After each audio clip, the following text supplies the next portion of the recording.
Okay, so this is the rescheduled Wednesday morning session on the 30th of March. So we were supposed to initially have our session at 10 o'clock, but for other reasons, it had to be rescheduled now to the noon. And we'll go through the material on the respiratory system.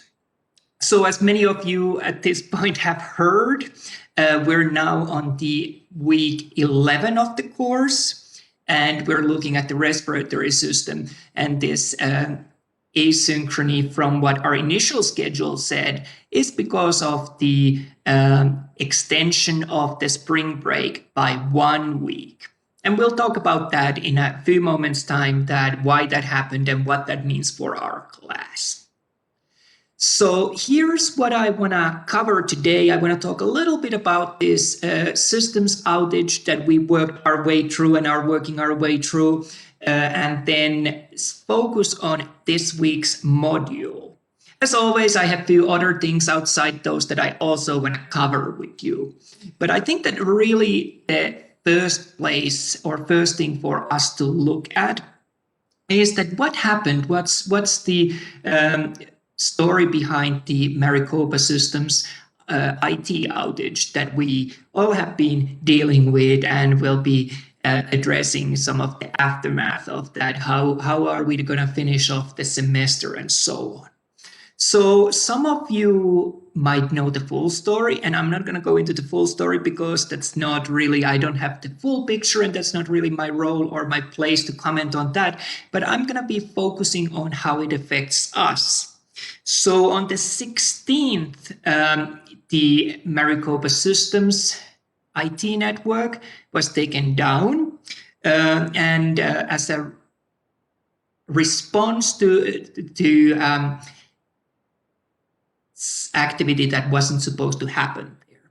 And the goal of our IT team and partners of our IT team was to resolve this matter quickly while still maintaining the security protocols and safety of all the information that we have at the system. So it's been make sure that at no point was the security safety issues compromised just to get the system up. And the latest update that I have from the Tuesday, so yesterday, is that all of the critical operating systems have been now restored. So email, Google, tools, employee and student portal, and the internet all should be running as prior this outage. And as many of you have noticed already, the classes resumed on Monday of this week, so a couple of days ago. The big thing for you to take away from this information is that under no circumstances are student grades to be impacted by this challenge that we faced. So we will work with you, and I especially on this course am totally committed to find whatever solution works for each and every individual. However, for now, we will be extending the semester by 1 week, and we'll be moving all of the course material back by 1 week. So we're covering this week the material that we were supposed to cover last week, and so on and so on. However, I personally realize that many of you might have other plans. Some of you might have planned to leave immediately as soon as the semester is over, to other commitments, travels, work, and so on. So for that reason, I will be accepting also early work and early assignments. And I'll be providing more information about that next week. That how are we going to make sure that the material and everything is in place for you to complete the work 1 week ahead from what the new schedule is, in case that's something that you need to do.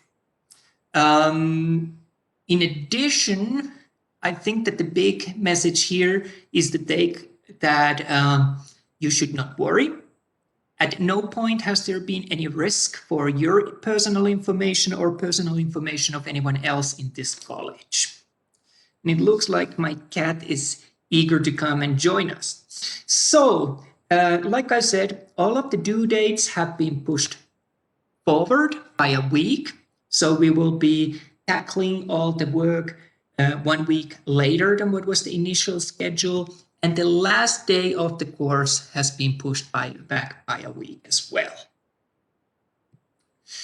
So, a couple of words about the exam and practical too. I think that I have the grades all finalized. I just want to do a couple of final checks, and I'll be releasing them in a very, very near future.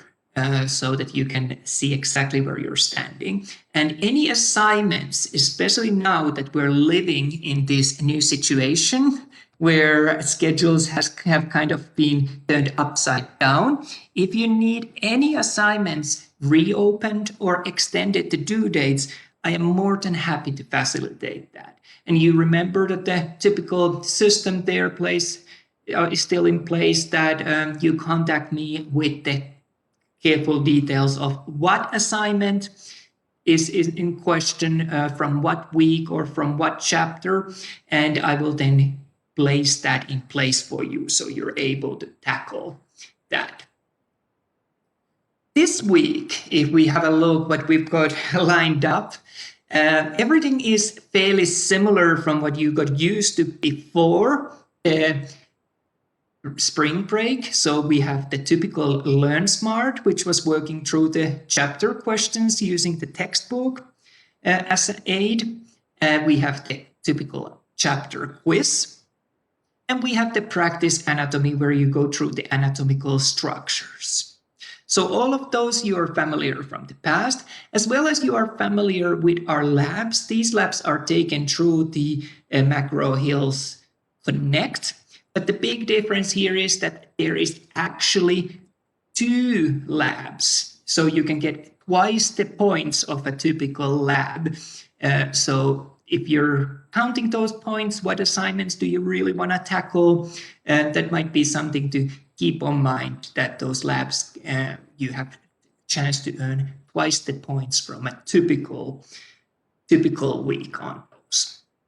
And here I have shown, so the 2 labs that we will be completing are the mechanisms of breathing and pulmonary function tests. And like I already mentioned, both of those are through Connect, so they should run without any problems. You should be able to access those quite comfortably.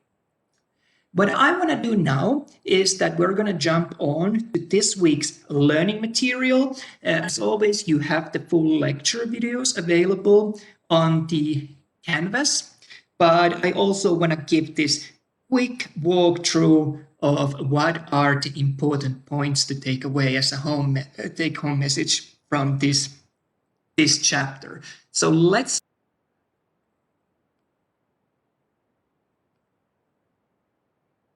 And I'm just going to open up another presentation.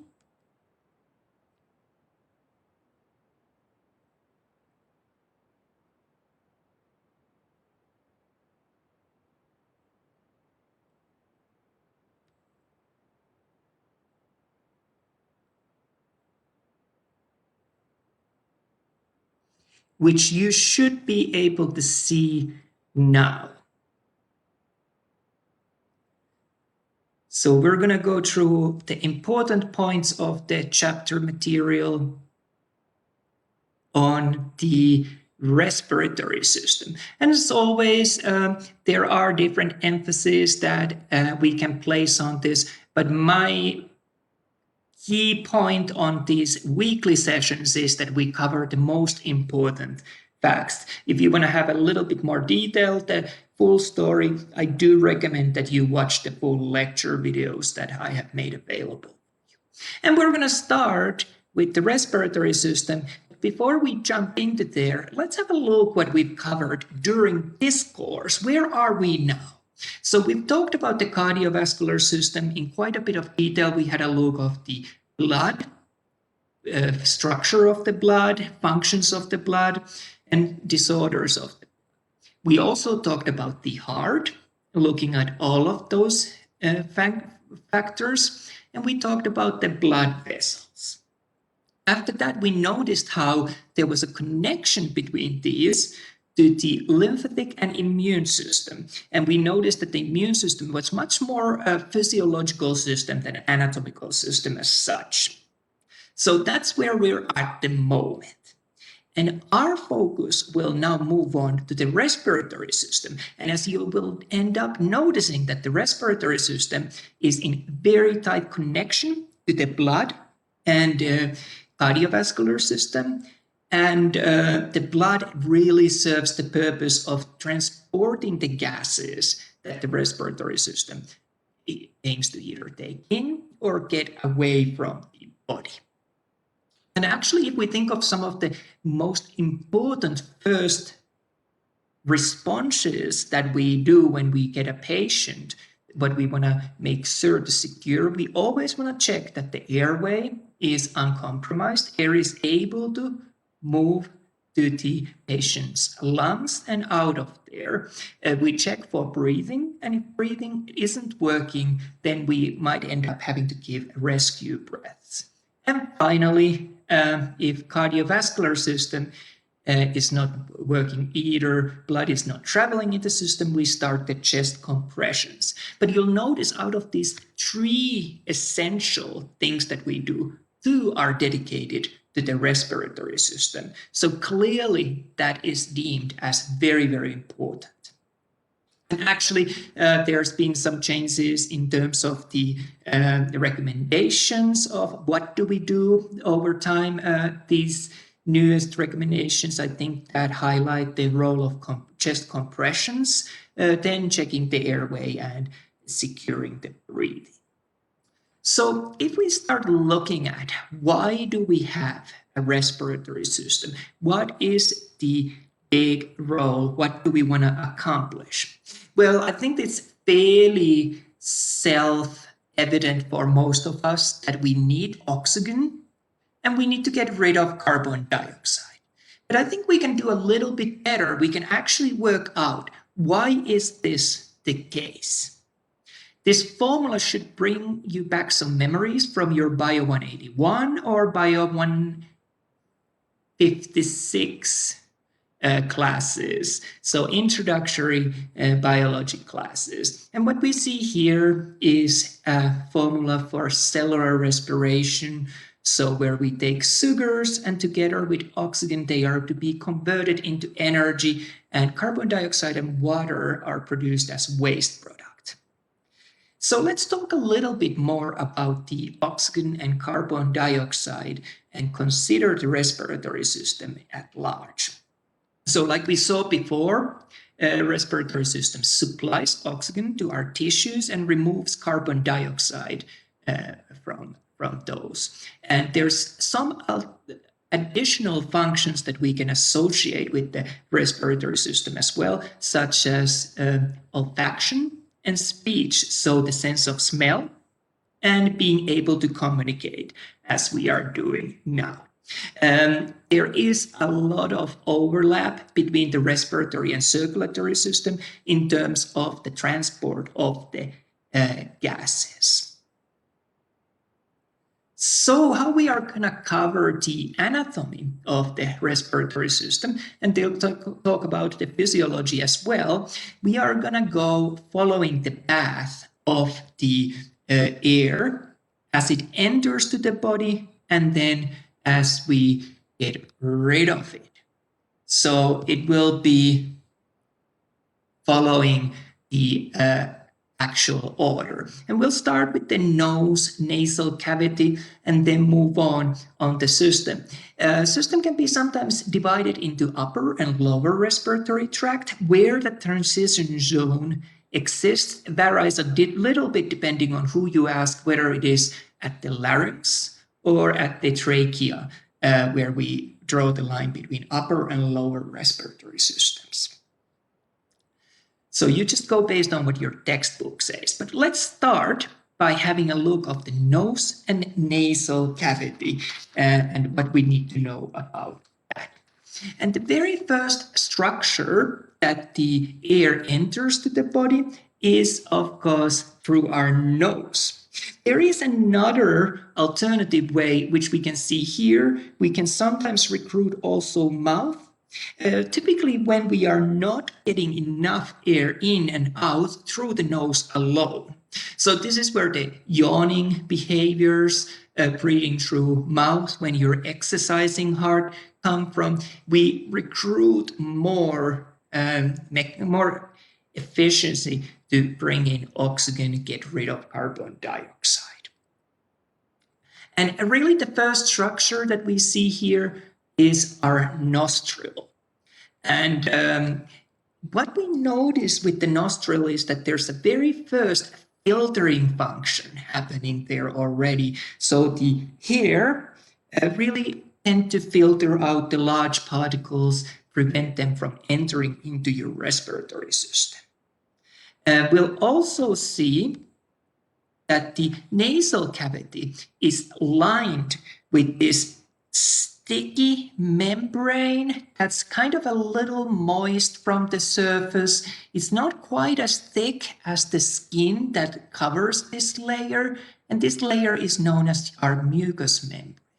So what mucous membrane does, it is thinner than the skin, it is very humid, very moist from the surface, and that helps us with the functions that we have assigned for it. And one thing that we see here on these microscopy images that I've included is that we can see our goblet cells here, or a single goblet cell. They are what produces the mucus, the sticky mucus that then lines the mucous membrane surface. So the goblet cells will be important for that. Another thing that we'll see inside the nasal cavity, not just this lining that we just discussed here, we can look at the structures that are covered by this lining. So we'll see that we've got these kind of extensions coming from the wall of the nasal cavity. And there's typically 3 of those. These are known as our conchae. Conchae serve kind of a dual purpose, these projections from the wall. They, first of all, increase the surface area. As you can think of, the mucous membrane is important, so we want to have as much of the mucous membrane as possible packed into this nasal cavity space. In addition, the simple shape of the conchae generates turbulence within the air that enters into the nasal cavity. So we're making sure that the air travels rotating as much as possible. And this is important because we want to ensure again that as much of that air reaches the mucous membrane surface as possible. And here I have a nice view where we can actually see that the conchae protrude out from the lateral walls of the nasal cavity. So on both sides. What we end up finding in reality, we're not quite as symmetrical as these typical diagrams show, but we're getting the basic picture now. So I think that that's accurate enough for our purposes. The other structure that's worth noticing is the nasal septum, which separates the 2 sides of the nasal cavity. And here we can see a nice picture as well. And we'll notice that the nasal septum is not quite as symmetrical as we are used to. This particular picture, I think, still shows a very symmetrical one. But that's the mid-sagittal line in the middle that separates the right and left side of the nasal cavity. Few other things that we'll see, well, the floor of the nasal cavity is made by the hard palate, and more anteriorly, and more posteriorly, the soft palate. And the reason why we call the anterior part actually the hard palate is because there is an actual bone inside this layer of soft tissue. So it is physically harder. So forming the base of the nasal cavity, roof of the oral cavity. And right at the back, so posterior part, we end up finding the soft palate where we don't have any bone structures. It is simply soft tissue. And at the very end of that, we have our old familiar uvula. So the soft palate is capable of moving quite a bit based on the needs that we assign for that. The next structure that I want to highlight in terms of the nasal cavity is going to be our sinuses. And you can hear that sometimes these are referred also as paranasal sinuses. We typically tend to use just the term sinus in a layman's language, assuming that we can conclude at what area are we talking about. Sinus, in terms of the anatomical medical terminology, just refers to any cavity within an organ or tissue or another structure. So it's some sort of a cavity opening within those. And the most common ones that we tend to speak about are these sinuses in our paranasal region. So let's go through those, looking at each one in a little bit of detail. And this is something where it might be helpful if you're very inclined to think of things in 3 dimensions. So what I have here is first a picture looking from the front of an individual. I've drawn a skull there, and then we have that same view from the side. So based on those two, I hope that it helps you to form a little bit more three-dimensional view of these various different sinuses that we're going to go through. And we're going to start with the frontal sinuses. And what you'll notice is that the frontal sinuses are located within the bone and right above the eye sockets. So there is an empty gap within there. And they are not very deep, but they cover on the sideways kind of a significant visible area. So that's our first one that we'll have a look. The second one that we are going to have a look is going to be our maxillary sinuses. And maxillary sinuses are within our maxilla, so within the bones, right underneath the eye sockets on both sides. And these are the sinuses that individuals often feel that are inflamed in case they have a sinusitis. So they cover a large part of the maxillary bone. The next sinus that I want to discuss with you is going to be our sphenoid sinus. Sphenoid sinus is located further back into the skull within the sphenoid bone and an empty space or an opening within there. So it's kind of harder to view on a diagram. It's more embedded deep within the skull on those structures. And I think that the last one that we're going to talk about is our ethmoid sinuses. So there's a group of sinuses. I prefer to call this as an ethmoid labyrinth because that term really describes probably a little bit better of this structure. It's a combination group of multiple sinuses that are connected within the ethmoid bone, within the nose region, inside the nasal region, within the bone. So these four are our 4 paranasal sinuses, so empty spaces within the bones of the skull. So you might wonder, why do we have these then? And I think that that would be a very good question. And I think that your textbook gives a couple of explanations, but there's more that can be provided. In fact, I have some friends who have dedicated their PhD studies on coming up with the explanation for the reasons why do we have paranasal sinuses. So probably the one that I think that we can all agree on and that makes sense intuitively is that by having these empty spaces within the skull, we're able to reduce the weight. If it was just solid bone, our skull would become very quickly very heavy, and that would be a lot of work for the neck to keep it up.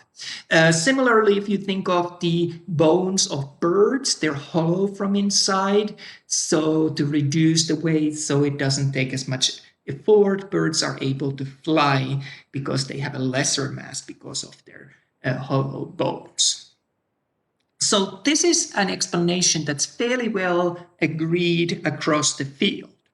Another thing that we notice that paranasal sinuses play a role in is generating resonance to the voice. So we produce the voice with the vocal cords as altering their variation and variation of the air that travels through them and out from our body. And in addition, further alteration happens at the level of the mouth as well. But we noticed that if you wouldn't have sinuses, we would lack out or miss out on much of that voice resonance that we have in our typical voice. The next explanation is a little bit controversial. It depends who you ask from, and we can treat it as a hypothesis at this point.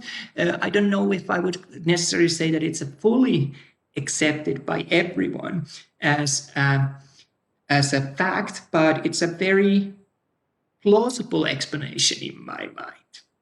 So just as you think of cars, and when we drive private cars, they have the big front part where the motor is enclosed in, and that front part is in front of where the actual passenger sits. So in case we crash to something, the front is actually designed to collapse and go in. And the purpose of this is that that's going to absorb some of the forces that are generated when a car hits a stable object or an object that approaches it. So this is kind of a shock absorption function, so that the shock that results from this sudden stop is not as powerful for the passenger. We're able to absorb some of that shock.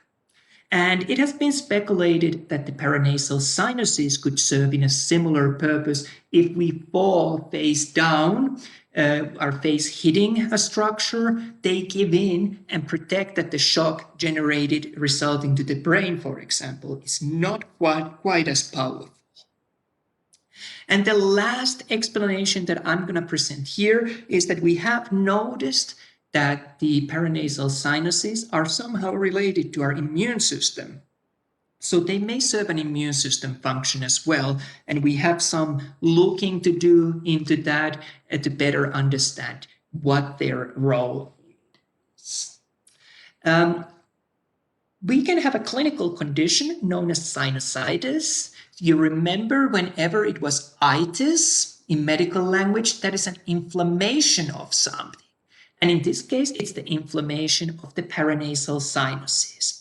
And what we have here, we have a very nice CT picture, and we can actually see our maxillary sinus fully full of inflammation and materials resulting from the inflammation. So what causes sinusitis? Either colds, allergies. It can be chronic, it can be lasting for a longer time, and we have those typical signs and symptoms of an inflammation taking place, in addition to some nasal congestion, runny nose, and so on.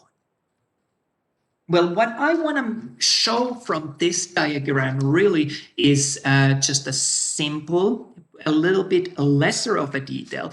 If you look within the nasal cavity, you'll notice there's this opening at the back, at the posterior portion. And this is the opening of the auditory mucus.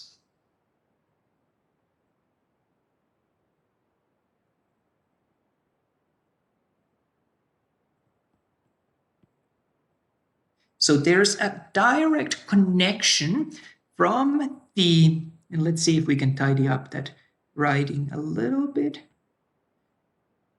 and add that back. That looks better. So there is a direct opening from the oral cavity, nasal cavity, to your ear, to your inner ear. And sometimes when you drive, for example, up the mountains or when you're in an airplane, you can hear your ears popping because we're trying to balance off that pressure difference outside and inside the ear and the tympanic membrane there. So that's why, for example, in the airplanes, you are often given some sort of a candy to suck on, or doing chewing gum might help so that your ears don't get clogged. The idea is that as you produce saliva and swallow it, you end up balancing off that pressure difference on both sides. If we look at as a whole, what is the function of the nasal cavity then? We can really go back to these couple of general factors that we saw. Nasal cavity was lined with mucous membrane. So you remember this sticky, wet, thin surface, like a skin, but much thinner, much wetter, much more moist, and much shorter of a distance for the circulatory system underneath. In addition, we saw these conchae, so projections from the nasal wall. And we talked a little bit about the hair at our nostril. So what all of these structures, all of these adaptations of the nasal cavity aim to do is that, first of all, we want to filter that air that enters into the respiratory system, not just by the hairs, which cause the large particles, but also by having that sticky, wet surface inside this mucous membrane that traps anything that's in the air that shouldn't go into our respiratory system. And for example, if you breathe in a lot of pollen and it gets caught there, you end up sneezing, trying to get it out from the nasal cavity. Another two functions that kind of are also worthwhile to notice is that the nasal cavity serves a purpose of heating up and moistening the air that enters into the respiratory system. The air outside our body is usually colder. So before we let that air go to the lungs, by traveling through the nasal cavity, where we have a very thin difference between the inside of the cavity and the blood vessels underneath that mucous membrane, we're able to bring in a lot of heat with that blood to the walls of that nasal cavity. And by making sure that as much of the air as possible comes in contact with this mucous membrane, we're giving it maximal chance to get heated. Same applies to getting the air humidified. So air that we normally breathe is not quite as humid as the air that travels to our lungs. And a good example of the importance of heating up and moistening the air by the nasal cavities, if you think what happens when you go out on a cold day and take a deep breath through your mouth, you start coughing. It feels unpleasant because the air not having traveled through your nasal cavity, getting heated and moistened. So when it enters to your lungs cold and dry, that makes our lungs react to that, and we end up getting this coughing fit typically. So that covered our first part of the respiratory system. And where I want us to go next is to have a look at the pharynx. So the region right after our nasal cavity. And what do we need to know about the nasal pharynx? Well, pharynx starts, if we look here on the image, just posterior to the nasal cavity and ends at the start of where larynx would start. And this part of the tract is shared at large by both digestive and respiratory systems. And we can actually divide it into three parts based on the regions of the pharynx. So I think that we should do that as the next thing. And let's start with our nasopharynx. So nasopharynx is located right behind the nasal cavity. So covering the most superior part of our pharynx. After that, we will see oropharynx. Oropharynx is this region behind the oral cavity, and air that we breathe through the nose has to also travel through the oropharynx.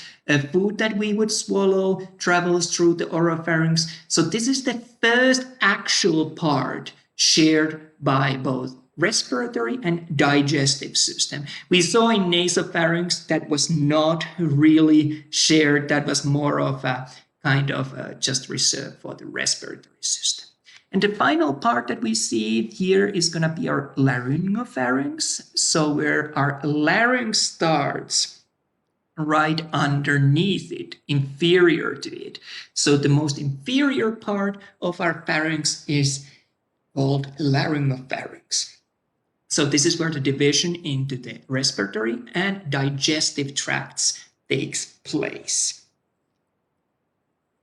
And here we are now moving, we covered all I can think of from the pharynx. We're moving to look at the larynx. And larynx is really this part that's located, if you start looking at the side, located above where we have our trachea.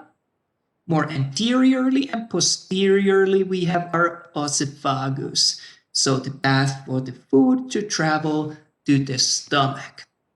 And the part of the larynx that leads to really just only to the lungs is really just dedicated for the passage of the air.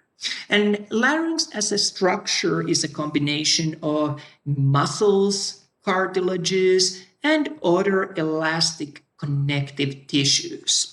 So we'll have a look of those, and we will be focusing on out of those on various different kind of cartilages. And these cartilages on this image that I have enlarged here a little bit are these blue structures. So you remember that cartilages were a little bit tougher, but still not as hard as bone, for example. And you'll also notice from this diagram that a lot of the time these cartilages of the larynx are covered by soft tissues on both sides.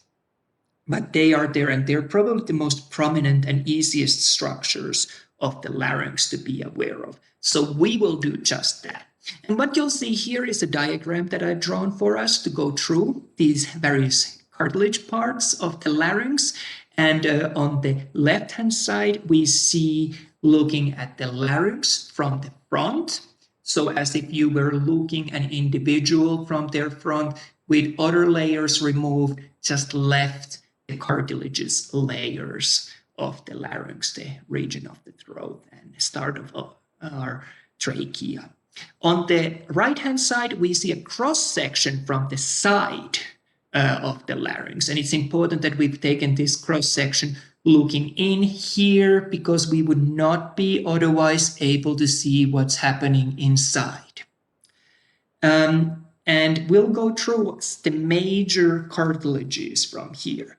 And we will start with thyroid cartilage. Thyroid cartilage is probably the largest in size physically. And there's a few prominent parts of the thyroid cartilage that we notice as well.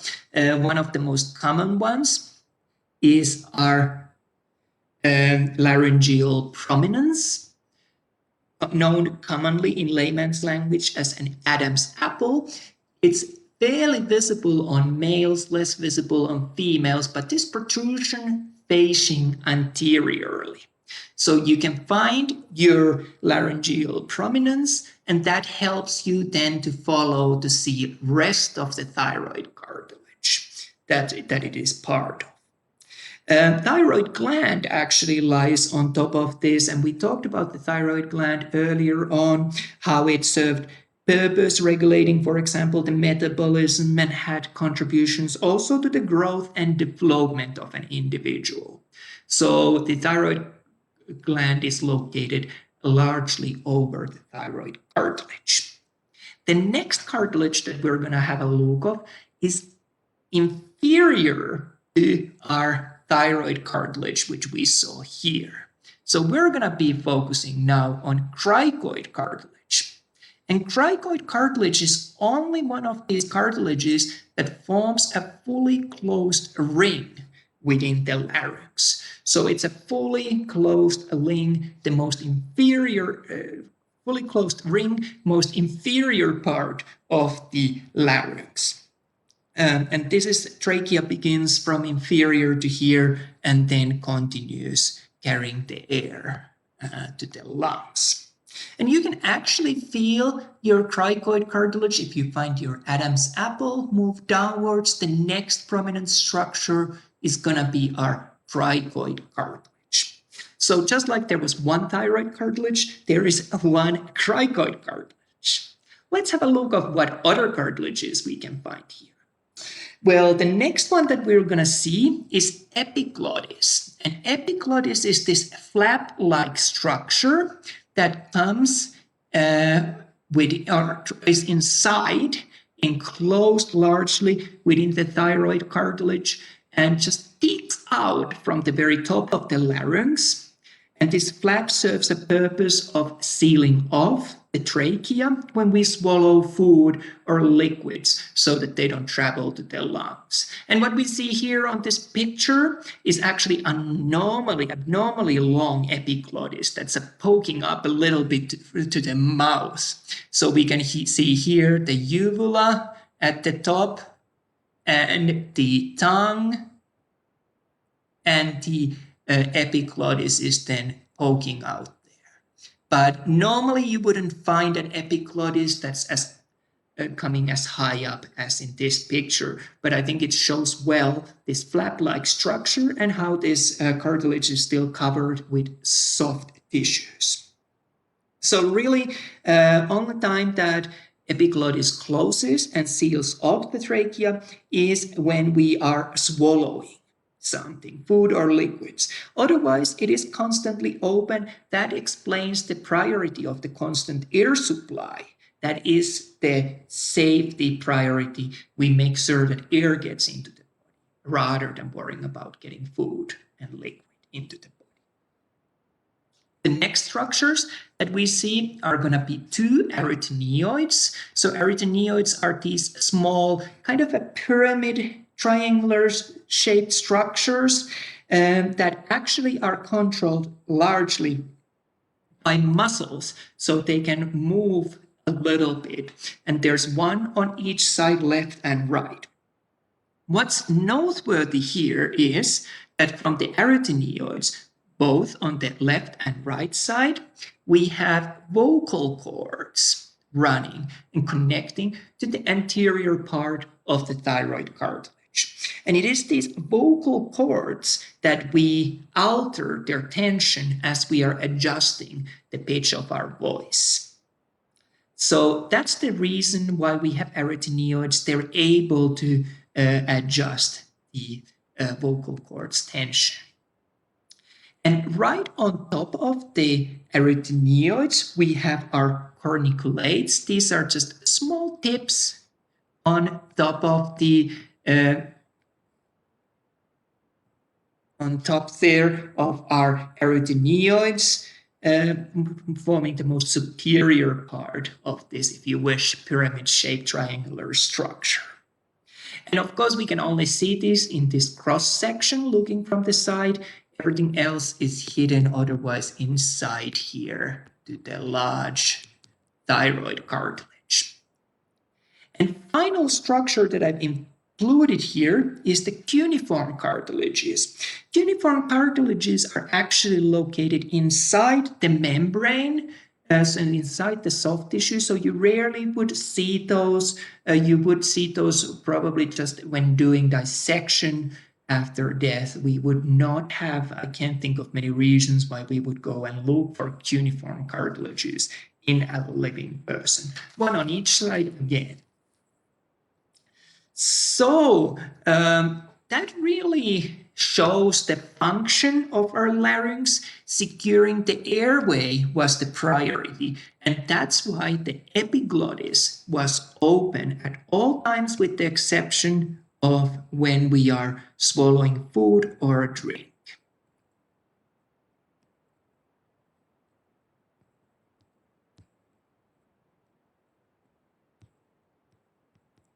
So securing the airway is a priority. Also through the larynx, this region, we do have this separation of the routes for air and food. So air traveling to the lungs along the trachea more anteriorly, and more posteriorly than our esophagus traveling to the stomach. And of course, we also saw that the larynx is sometimes known also as the voice box of a human. So this is where the vocal cords are located and what helps us to generate then the start of our speech. Let's have a look. I'm just going to remove that. Forgot a little bit of a film, so bear with me. That's much better. So what we are going to do next, we're going to look at a couple of structures as they relate to the vocal cords especially. And we remember that vocal cords, these elastic fibers that we can see here. Let me take a pen out. These elastic fibers that we see here, they are attached to these arytenoid cartilages that we just talked about, one on each side. And arytenoid cartilages were able to move thanks to the muscles, so we're able to adjust the tension of these vocal cords. Another thing that's worthwhile to notice in terms of the vocal cords is that these are actually elastic fibers, so there is no blood vessel supply to them directly. A couple of other terms that we need to know. We have our glottis, that's the space between the vocal folds. So we call that glottis. I think that the proper anatomical term would be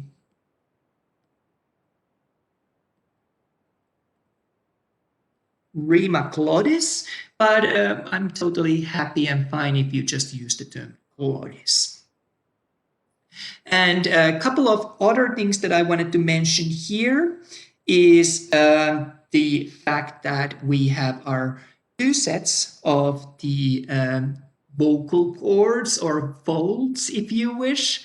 The more superior ones are known as false vocal cords. The proper term for them would be vestibular folds. So they are known as false vocal cords because they actually do not contribute to the action of the voice box, to the vocal cord functions. More inferiorly, then we have our vocal ligaments that are the true vocal cords. So these are the ones that we see the vibrating edges and manipulating which we change the voice.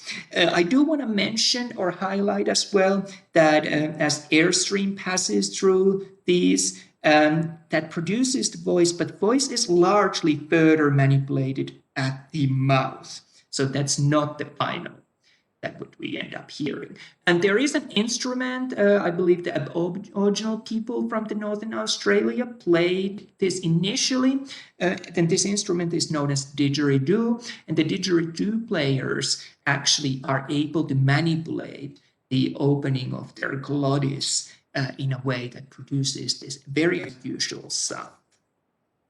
Sometimes I think that students have seen most of these examples when they talk about what can happen of tracheotomy. So tracheotomy is an incision that we do to the windpipe, to our trachea, in case there's obstructions further closer to the mouth. So for some reason, we would not be able to have air traveling through this region. Well, air supply was a priority, so we do some kind of an incision here that allows air to still enter to the trachea and lungs.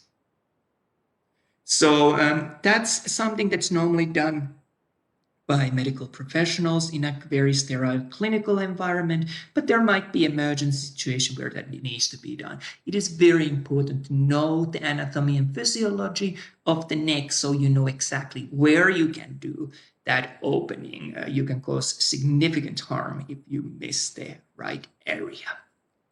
So next structure that we are going to be talking about is going to be, of course, our trachea. And I think that in layman's terms, what we end up seeing often used to describe trachea is the term windpipe. So we'll be focusing on that for next.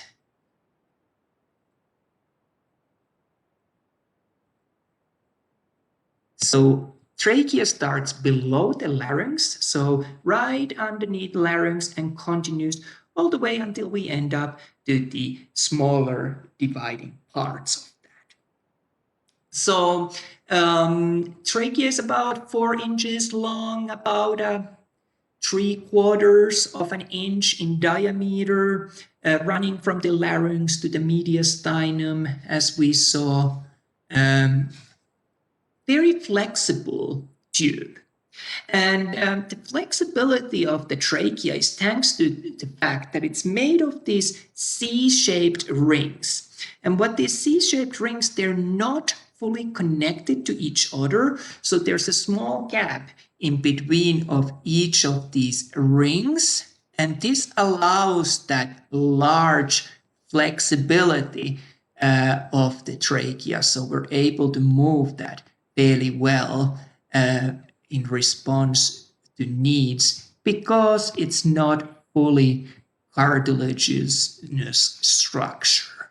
And when we look at these C-shaped rings, with the cricoid cartilage being the first one of those, but the only one that's a fully closed ring, we notice that these C-shaped rings, they're open on their posterior side. So back of them is slightly open. So they literally look, if you look from the top down, like letter C's slide. So let's think of why this could be possible. What we're looking here is a view of an individual looking from top down. The nose would be here, eyes here. So this is the anterior part, and this is the posterior, the back of the individual. And these C-shaped cartilage rings, they're more anterior part, so they're the part of our trachea. And behind trachea, the posterior part is formed by another structure, which is gonna be our oesophagus. I was thinking, do I spell it as a British spelling with O, or do we do the American? Let's do the American. And what we'll notice, so oesophagus, the connection from the mouth to the stomach, is normally squashed closed when we are not swallowing anything, and only opens up when we are swallowing something. And think of that you're swallowing a large piece of something, large object, and you need to make more space for your oesophagus to open. Well, thanks to this opening at the back of the C-shaped rings that form the trachea, the oesophagus is able to expand that way a little bit as well, and we're able to swallow larger objects than would be otherwise possible. So that's the explanation for the C shape of these rings. A couple of other terms that I wanted to mention here. You'll notice at the end of our trachea, we divide into 2 main bronchi. Bronchi are these branches that come from the trachea, and this division point where they are divided into two bronchi is known as our carina. So why carina is a useful term to know.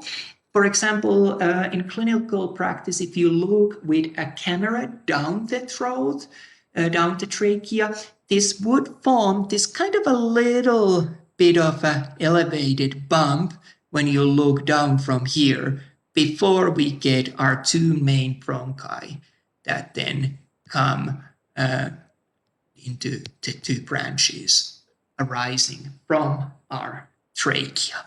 So that's our carina, this spot here. Another thing that sometimes surprises students is that actually the trachea is lined with these fine microscopic hair-like structures, and they actually constantly sweep material from the inferior portions towards the throat, and then we can swallow whatever comes up. So we get rid of impurities within the trachea and partially also from the lungs. So there's this wave-like function that they serve. Another thing that I do want to mention about the trachea, if you look at the two first primary bronchi, we'll end up noticing that the right primary bronchi, the primary bronchi on the right side, comes in a steeper angle than the one on the left side.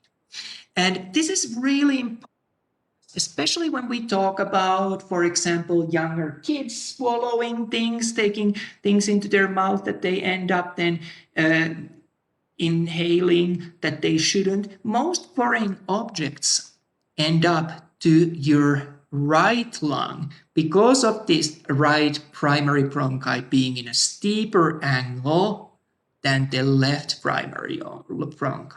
So that allows us to define, often make an educated guess where we would find this object. And in this X-ray, I think we can see some kind of a bolt or a nut or something that the child has inhaled to the lung. Another term that's a useful one to know, hilum, is the part where the primary bronchi actually penetrate into the lungs. So that location is known as hilum. And then after trachea, we get our primary bronchi, secondary bronchi, and multiple other branches. So it's like a tree-like structure that divides into smaller and smaller and smaller branches. So what we are left to discuss next is going to be the lungs and the finest, smallest ends of this respiratory tree known as alveoli within the lungs. Let's go through those. So the lungs actually cover all of your thorax, with the exception of the mediastinum where your heart and the large cardiac vessels are located. And there's some terminology that I want to go through with you. The term apex is familiar to us from the heart. That was the sharp tip in terms, so the heart, it was pointing inferiorly, anteriorly, inferiorly, and a little bit to the left. But it doesn't have to be always pointing to that direction. Remember, it just describes this sharp tip of a structure. So in case of the lungs, it's going to be actually the most superior part. This sharp tip is located just deep to the clavicle, so it comes actually quite high up in terms of our anatomy. We talk about the base of the lungs. That forms the inferior surface resting on the diaphragm for the lungs. And a noteworthy thing here is that the lungs actually extend quite far down on the most lateral surface, so on the chest if you open. Usually students end up being quite surprised how far down on the sides the lungs actually extend to. We already discussed about the hilum as the site for entry and exit of the primary bronchi. And then I have a couple of other terms, roots and costal surfaces, to be familiar, and you can study those by yourself. Let's have a look of lungs and the general cross gross anatomy of the lungs. And we're going to start by making a difference between the right lung and our left lung. And what we'll notice, what's obvious initially, right from the bat, is that the left lung is smaller in size. And this is because we have heart located in the mediastinum slightly to the left from the midline. So the heart takes a little bit of this space, and we are left with a smaller left lung. This bend that we see on the structure of the lungs is known as our cardiac notch. So let's go through the different lobes and different fissures of the both lungs. And we're going to start with the right lung. And I think that the easiest way probably to go through this is by first discussing the fissures and then adding to the discussion what lobes are generated. So you'll notice that there's two fissures that we find in the right lung. The first one is horizontal fissure. So if you look and use a little bit of your imagination, it really runs on a horizontal plane, curving a little bit, but much more significantly horizontal than what you would probably otherwise think. We also have a second fissure, which form is oblique, so it's not really fitting to any of these traditional planes that we see before. It runs in an angle rather than horizontally or vertically. So these fissures give us three lobes that we have for the right lung. The most superior at the top is going to be our superior lobe. Then we are going to have middle lobe separated by the horizontal fissure from the superior lobe, and separated from the middle lobe by oblique fissure is going to be our inferior lobe. So we end up with these three lobes within the right lung. Let's have a look of our left lung then. Because left lung is smaller, we're only going to see one fissure there, and it's going to be this oblique fissure, which didn't really fit in to any of the horizontal or vertical planes that we've been using before. And the oblique fissure separates our superior lobe from the inferior lobe. So the difference here is that we're not going to have middle lobe in the left.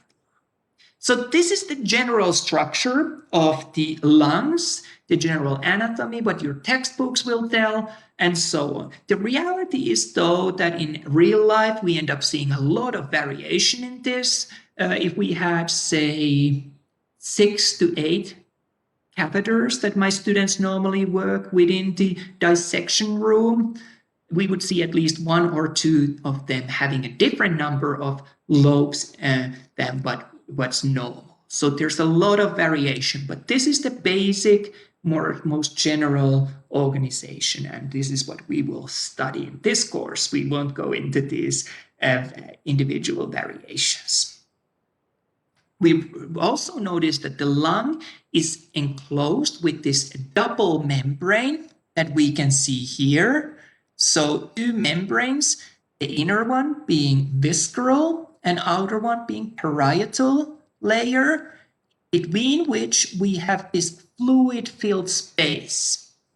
And the function of putting lungs inside this sac really is that having the fluid in between the visceral and parietal layer allows us to lubricate so that these two layers slide past each other easily. So we're able to allow them to slide without much of a resistance. Other thing that having this sac around does, it slightly cushions the lungs and other delicate structures within the thoracic cavity. And most importantly, probably, it generates the negative pressure that actually keeps the lungs expanded. And we'll see examples of that when there is a puncture to these visceral and parietal layers that surround the lungs, and your lung ends up collapsing.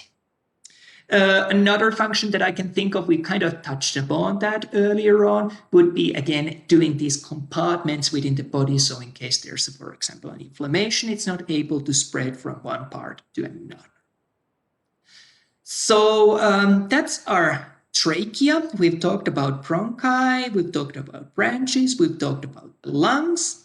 If we look at really the respiratory tree at large, what we'll notice is that at the more superior parts of the respiratory tree, where the structures are bigger in size, we end up having more cartilage and less smooth muscle. But as we move further down the respiratory tree towards the inferior portions, the amount of cartilage decreases and the amount of smooth muscle increases. So it's not going to be so much cartilage anymore that keeps these tubes open. It's mainly the smooth muscle.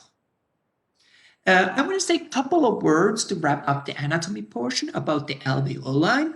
So alveoli are these small sac-like structures right at the very end of our respiratory tree. So they're where the bronchioles, the smallest branches, end, right at the terminal parts of those. And they're these sac-like structures with very, very thin walls. And there's about 300 million of these little sac-like structures in an individual, and that is really what forms the most of the lung volume. And this is the business end of the lungs. This is the site where the exchange of gases happen. So here we can see a wall of an alveoli. You'll notice that it is very thin cell wall, so that facilitates the passage of the materials easily. And what else we can see? We can see a blood vessel. This would be small capillary running right next to this alveolar wall that we saw. And within this capillary, we have red blood cells and other elements of the blood traveling. And the reason why we have this close interaction or close location between the alveoli and the capillaries is that that's what allows the gas exchange. So the oxygen to enter the blood and carbon dioxide to be given away from the blood to the lungs so that we can breathe that out. So that's the site of the actual gas exchange. And I really think that now we have covered quite well the anatomy. We're going to look at the physiology a little bit as well. And since this is a session where I'm simply doing a recording, I'm going to take my time for going through this. Of course, if you're watching a recording, you can speed up, jump to the places where you know that you have to look at that seem more challenging. So let's start by talking in terms of the physiology about the phases of respiration. So the process of breathing, the process of respiration, getting air in, transported, exchanged, and transporting gases again to the lungs and getting rid of those, that process can be divided into 4 different phases. And we're going to start with the pulmonary ventilation. Pulmonary ventilation simply describes this part of the respiratory process, bringing air in from the outside of the body to the lungs and taking air from the lungs to the outside of the body. So we bring in oxygen, get rid of carbon dioxide. And the 2 processes that we see there is breathing in, so in our inhalation, or sometimes described as inspiration, and breathing out, so expiration. So this is the first stage, simply moving the gases to the lungs. The next step that we see is the actual gas exchange that takes place here between the lungs and capillaries of the vasculature. So between the alveoli, we see one alveoli here on this diagram. So the exchange of the gases from this alveoli to the capillary that runs right next to this. And the driving force for this exchange of gases is the concentration difference. Like you remember, material traveled passively from areas of high concentration to areas of low concentration. So wherever we have more of one, that part gives up to that material to the areas where we have less of it. And this is really the concentration difference, the driving force that facilitates the gas exchange. So for the oxygen to enter into the blood and for the carbon dioxide to be given away from the blood to the alveoli. For some reason that jumped off a little weird, so let's draw it here. And this part of the capillaries that we see is of course going to be the part of the pulmonary circuit, so the circuit that goes to the lungs, not to the rest of the body.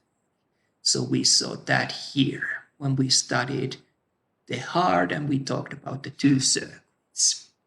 The next step on our review of the phases of respiration is going to be our gas transport. So how do we transport gases within the body? And this is going to be thanks to our systemic circulation. So all of this loop that transports the gases that have returned from the lungs to the heart, then to the systemic circulation and to the tissues, and then from the tissues back to the heart so that it can be pumped into the pulmonary circulation. So this is the gas transport phase of the respiratory process.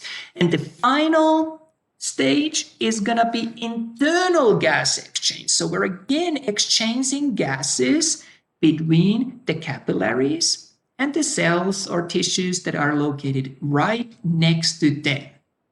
And what gases are being exchanged and in what direction?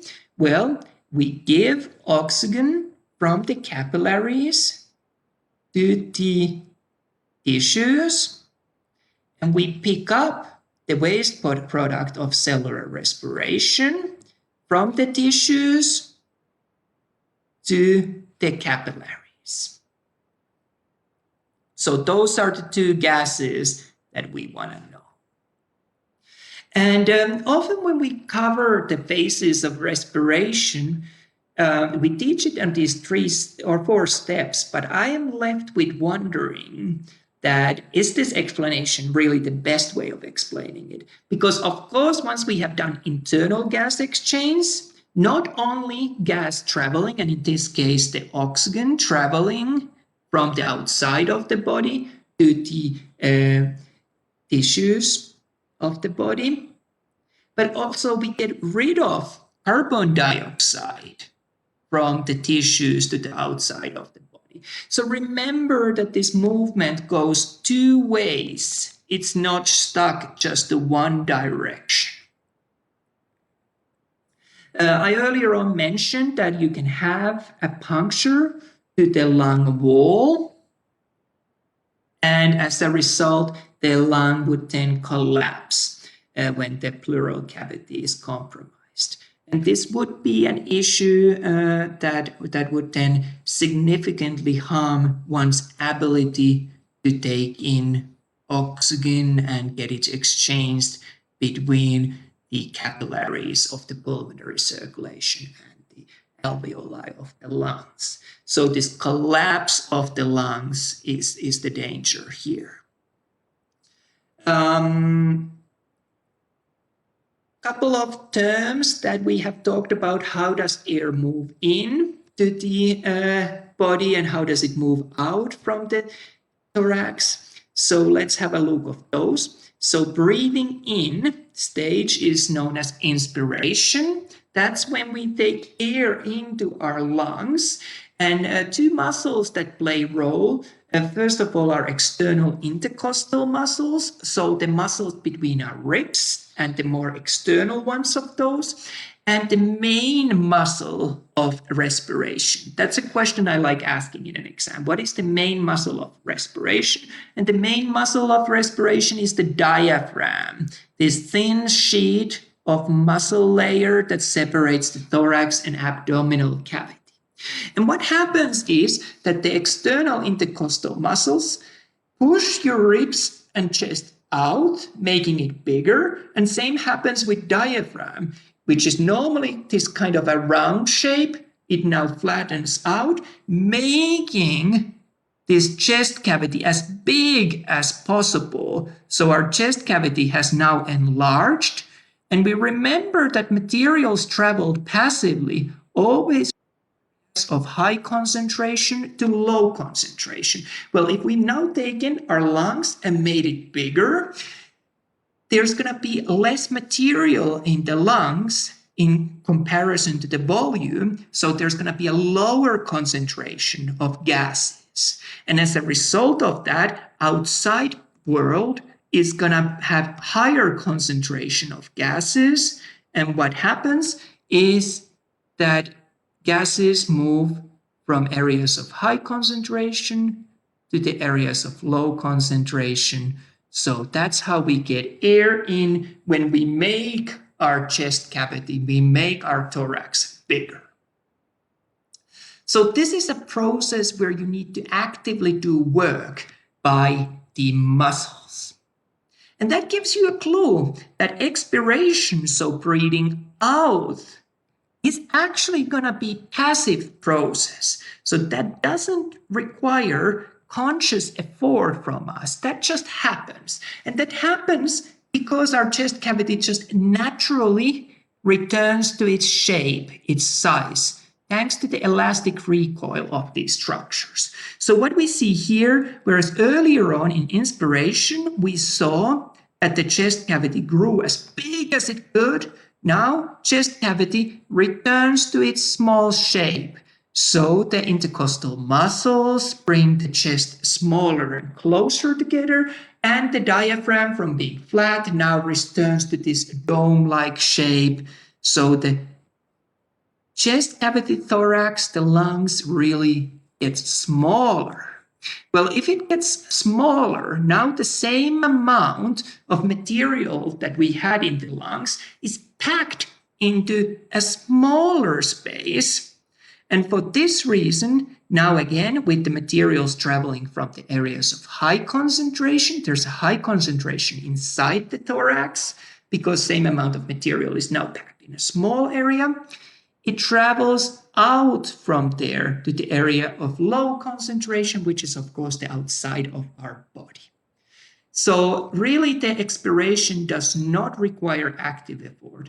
And you can really see this yourself if you breathe in and you notice you had to put in effort. But when you completely relax once you've taken a good breath in, that air just comes automatically out. You don't need to put in extra effort to make that happen. So that's our inspiration, expiration, and we're going to have also forced expiration, which is an active process. So here you breathe out even more than you would normally. So you're really ending up squeezing this chest cavity as small as possible, in hopes of breathing out as much. And in this, you would have to recruit certain muscles, your oblique abdominal muscles, your transverse abdominals, and your also internal intercostals to make the chest cavity smaller than what it would naturally do. And this would make even higher concentration to the lungs. Air flows out of the body to areas of low concentration. But this is this forced going beyond what would happen naturally. There is a bunch of non-respiratory movements that also happen where you don't actually worry about the breathing process, but there's air movements for other purposes. For example, coughing, sneezing, crying, laughing, hiccups, yawning, all of those play a role. They are examples of air movements within the respiratory system, but these don't really have role in respiration as such. A couple of important terms that I really want to mention with you guys. Surfactant reduces the surface tension and also prevents the alveoli, these small sacs, from collapsing. And compliance is the measure of the change in the lung volumes with the given change in the transpulmonary pressure. So I really consider that as a measure of the stretch that the lung has. How do you then test for ventilation? How can you tell that if someone's ventilation is working or if they're having problems? Well, the tool that we use for this is usually what you see here on the right-hand side. It's this kind of simple plastic structure that's actually extremely efficient for doing measurements of the amount of air going in and amount of air that you can get out of your lungs. The tool is known as spirometer. There are fancier spirometers, like you can see on the left-hand picture, that are attached to the computer, where we do a little bit more sophisticated measuring, but the traditional spirometer is still considered as very, very efficient in the process of assessing the ventilation. So we can get two kinds of numbers and information about your ventilation by using this tool called spirometer. We can measure your volumes, so respiratory volumes, and we can measure your respiratory capacities. And we're going to go through both the volumes and capacities, and we'll start with the volumes because you need to know volumes first before you can work out the capacities. So what we're going to see here is a chart where you see this wiggly line coming up and down. This is one single breath of an individual. And when an individual is breathing in, we see these high numbers. Now there's a lot of air inside their lungs, and when an individual is breathing out, the numbers drop. The big thing here to notice is that the lungs are never completely empty. The respiratory system is never completely empty. There's some amount of air always within there. And the normal breathing, we actually normally don't breathe very deep, and we don't blow out the air very forcefully. So our normal breathing is this small wiggly line. The extreme breath in is what we see here, and extreme breath out is what we see here. So we can go way beyond our normal volumes and capacities if we put in conscious effort. So let's have a look at what kind of volumes can we add and work out from this diagram. First of all, tidal volume is the amount of air that moves in and out the lungs in a normal breathing with each breath. So the key thing here is that we're looking at the normal breathing. We're not putting in more effort or less effort than normally. This is what you would do in a normal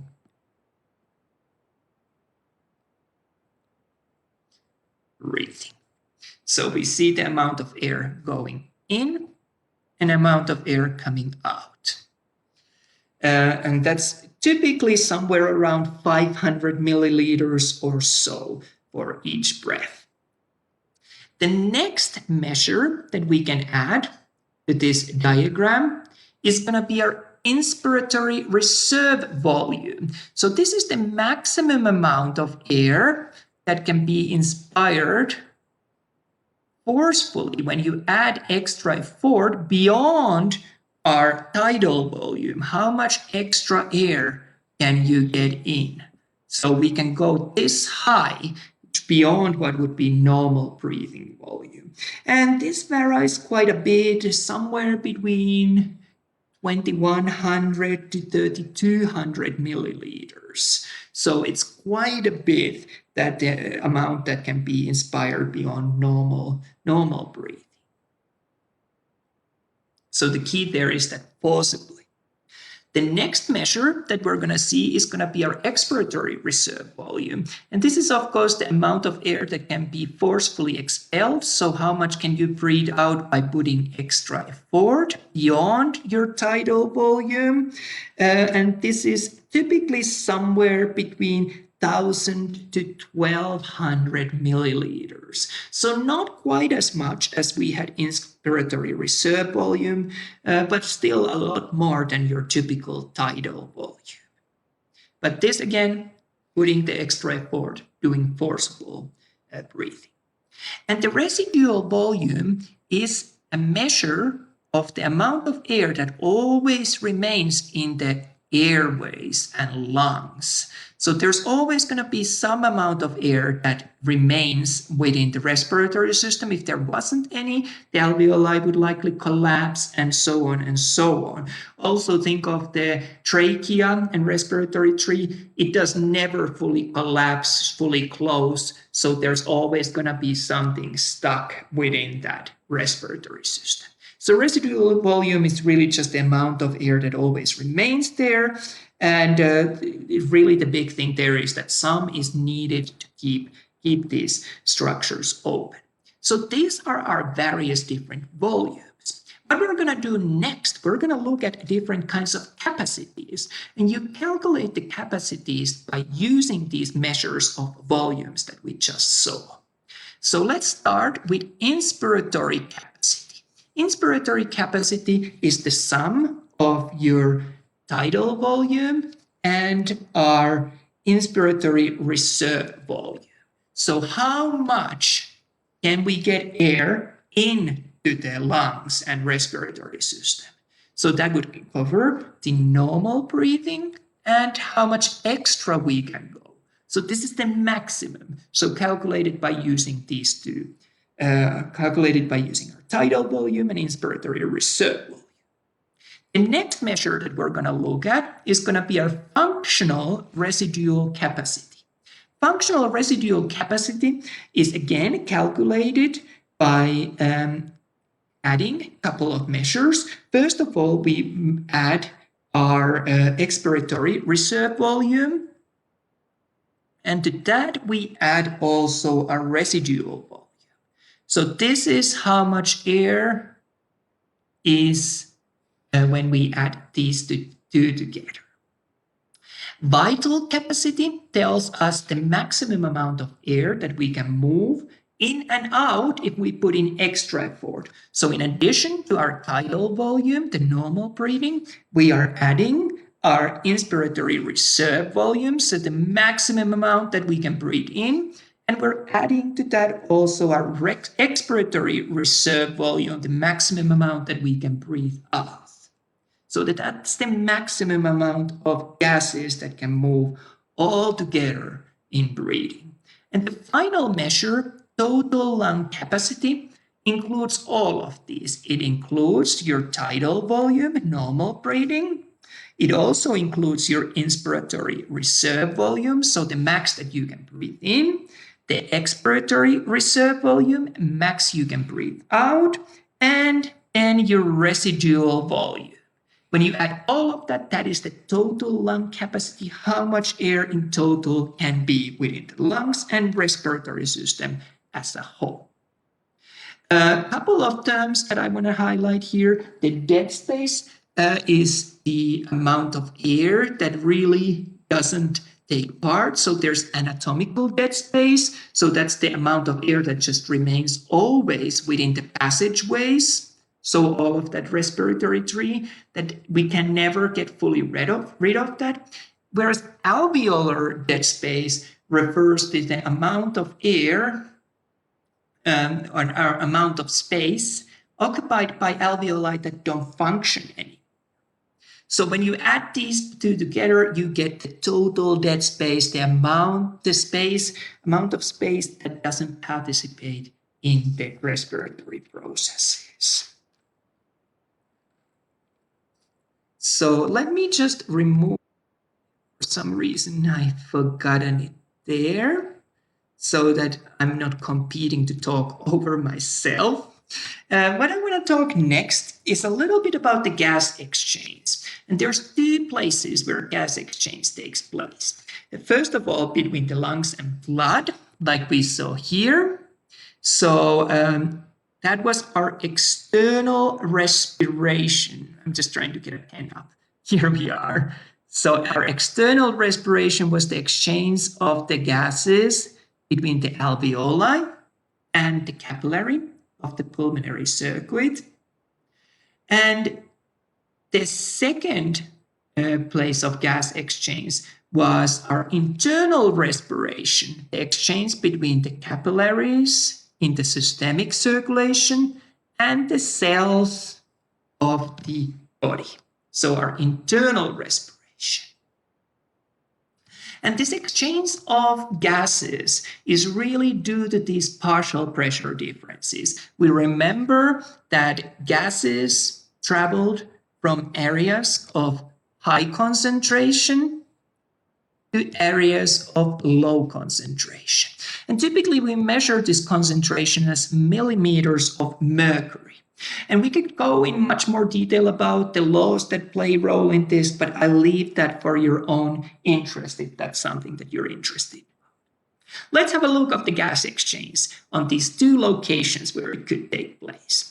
So let's start with the exchange of the gases between the alveoli of the lungs and the capillary of the pulmonary circulation. So what we'll notice that now this blood is coming from rest of the body, it's giving away a lot of the oxygen. So the concentration of oxygen in millimeters of mercury, the partial pressure of oxygen would be, let's use a numeric value 40. Whereas within the alveolus, we have much higher partial pressure concentration for oxygen, about 100 units. So 100 is of course bigger than 40. So oxygen is gonna be flowing from the alveoli to the capillaries. So this is the direction where the oxygen will be flowing. Let's have a look at the carbon dioxide. Where is carbon dioxide then gonna go? Well, we see that there is 45 millimeters of mercury, a partial pressure of 45 millimeters of mercury of carbon dioxide within the capillary of the pulmonary circuit, whereas that same value within the alveoli is 40. And of course, 45 is greater than 40, so carbon dioxide is going to be flowing out from the capillary to the alveoli of the lung. So again, we end up seeing this old wisdom that we saw earlier on, that the gases flow from areas of high pressure to areas of low pressure. So this is a really good example of that. And that was what happened between the lungs and the pulmonary circuit.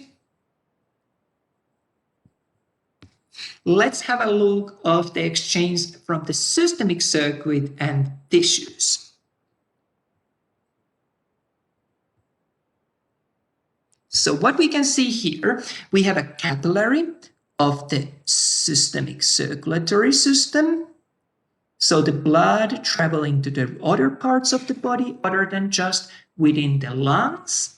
And then we have this could be, for example, the cells or interstitial fluid or wherever we're doing this exchange with. So let's look at these concentrations in this case. And I think I used this color for the oxygen before. We saw the capillaries of the systemic circuit took the, there we had a high partial pressure of oxygen, 100 millimeters of mercury, whereas within the cells and within the interstitial fluid, the partial pressure of oxygen is only about 40. So as a result, of course, the oxygen flows from the capillaries to the tissues of the body. Let's have a look of the carbon dioxide and what happens there. Well, we have about 45 millimeters of mercury for the partial pressure of carbon dioxide, whereas the partial pressure for carbon dioxide is gonna be 40 for the blood coming to the capillary, or coming within the capillaries of the systemic circulate tissues. So 45 is higher than 40. Carbon dioxide travels to the capillaries. Again, from areas of high concentration to areas of low concentration. So just as we saw before, there's not a big change between the two.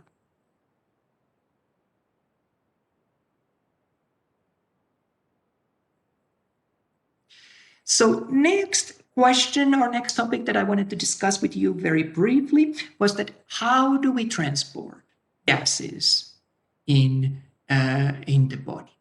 Let's start with oxygen. Most of the oxygen transported in the blood is transported bound to hemoglobin, about 98%.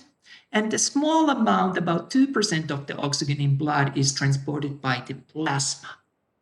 For carbon dioxide, we end up noticing that about 3/4 is transported as bicarbonate, about 15% bound to hemoglobin, and about 10% bound to plasma. So what does all this mean? Why is this important for us? And we are left with this diagram that we saw earlier on. I think that we looked at very beginning of this formula of cellular respiration. So this is really a good set of two formulas that explain everything that your body does.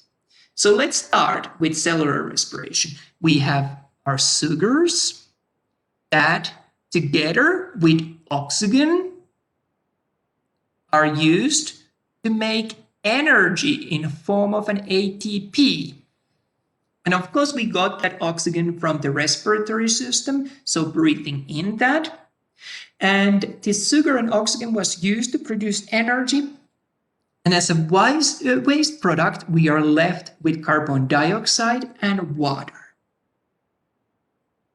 Well, now we've gotten the ATP that we wanted to get. We've used our sugar, we've used our oxygen. But we are left with this carbon dioxide and water that were our waste products. And we need to find a way to get rid of them. Let's see what we could do.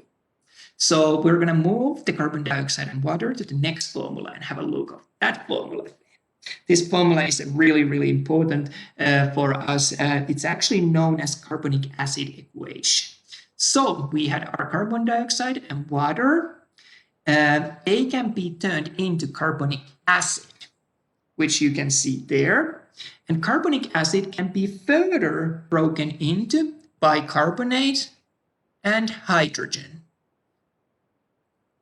So how would we get rid of then of the bicarbonate? We get rid of that by breathing that out. And hydrogen, we get rid of that by urinating that out.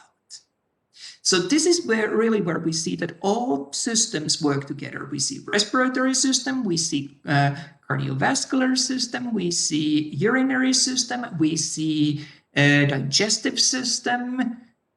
We see a lot going on here. So this carbonic acid equation really explains how do we get rid of the carbon dioxide and water that were the waste products of cellular respiration, which was basically all that your body does. The couple of last things that we could consider before wrapping up is that does altitude have an effect on the respiration? Well, normally when we're at the sea level, what we end up noticing, we see here air molecules that are some distance apart from each other, but not very, very far. But when we go to higher altitude, these molecules are further apart from each other, and there's less of those in higher altitudes. What does that mean for us?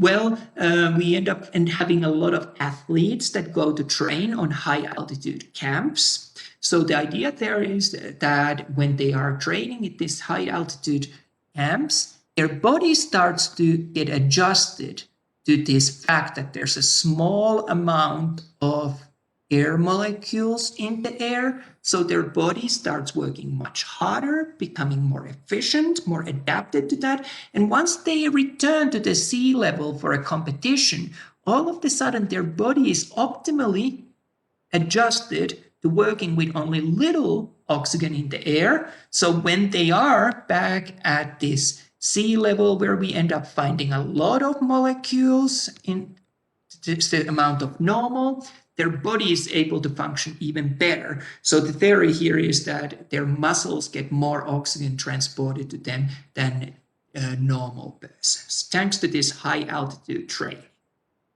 We, of course, have certain groups of people who live in high altitudes and are used to these low amounts of the oxygen in the air. So they have adapted to that. We can adapt by doing this high altitude training, but there's also a drug we can take. We can take erythropoietin hormone, EPO, that actually causes us to produce more red blood cells. It's like are tricking our body thinking that we're in this high altitude. And of course, this is and not acceptable in competition uses. Just a couple of words about where the control of respiration takes place in the nervous system. Well, that's within the medulla and pons. Really, those are the main structures to know, but there's also then many respiratory muscles that carry out the functions, intercostal muscles, but all of this control from these two structures of the brainstem. Well, the next question that I would ask from you is that what is the normal breathing rate? How many times do you breathe in a minute? And this number varies, of course, a little bit, but typically between 12 and 20 breaths per minute.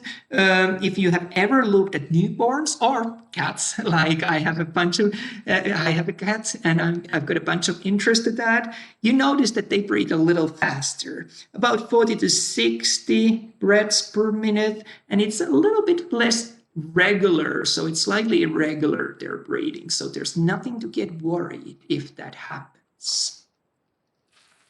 Of course, one clinical condition that we can end up seeing is when one does hyperventilation. In hyperventilation, the individual breathes very deep and faster than normally. So in this case, body is removing more carbon dioxide than it really should be removing. So we're getting rid of too much carbon dioxide, and we want to have some carbon dioxide because that was the driving force for a lot of body responses. So let's have a look what I've got next.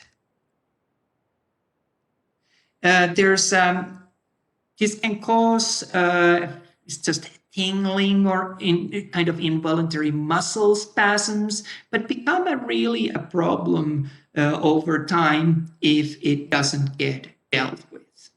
So what we want to do, we want to increase the amount of carbon dioxide breathed in on these individuals to deal with their hyperventilation. And I think that's all that I had in terms of the lecture material of this chapter. So we're just going to jump out of this presentation. And let me open the weekly presentation just so we can wrap up this session there. And you should be seeing my screen now. And I think we got here. So just to wrap up what we have learned this session, A couple of reminders. Remember, we offer the tutoring through Cranium Cafe in a virtual format. There you can pick the tutor that you would like to work with. If they're available, the system connects you with them immediately. If they're busy with another student, it places you into lobby to wait until that tutor becomes available. You do not need to make an appointment. You can just show up there, and the address for the Cranium Cafe, I think that we posted that now on multiple places. Also, if you have any questions, send me a message. Canvas is usually the best, the Canvas messaging system. I know that I have a couple of messages there waiting for me to answer, which I will deal with right after this session, about the issues that we had with the Maricopa system-wide in IT outage. But any other questions as well, I'll always try to answer as quickly as I can to those. And as always, I'm happy to facilitate one-on-one sessions. If you do want to do tutoring with me as well, that's something that I'm very, very happy to do. And that really covers everything that I wanted to address on this session. I appreciate you joining me on this recording. And I also remind you that I have the evening session available today at the 8 o'clock. So thank you. I hope that you feel more at peace about the effect of the system outages to your studies. I can totally promise that we will work with you. We will make sure that it has no negative effect on your grades. And that's all I have for this week's session. Again, thank you for joining me.